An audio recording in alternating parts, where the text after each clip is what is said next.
Imagine que tu entres dans un marché ou dans un supermarché.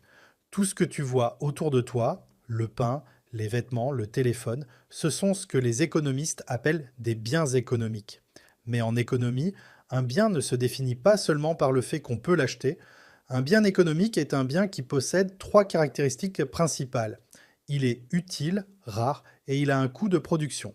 Cela signifie qu'il satisfait un besoin, qu'il n'existe pas en quantité illimitée et que sa production nécessite des ressources comme le travail, le capital ou les matières premières.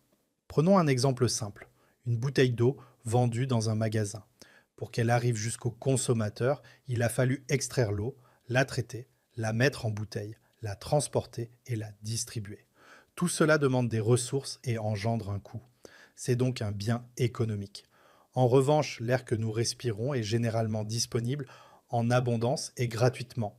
On parle alors plutôt de bien libre parce qu'il n'est pas rare et ne nécessite pas de production. En résumé, les biens économiques sont au cœur de l'analyse économique. Parce qu'ils sont rares, les individus doivent faire des choix pour décider comment utiliser leurs ressources limitées. Et c'est justement cette rareté qui explique pourquoi l'économie s'intéresse à la production, à la distribution et à la consommation des biens.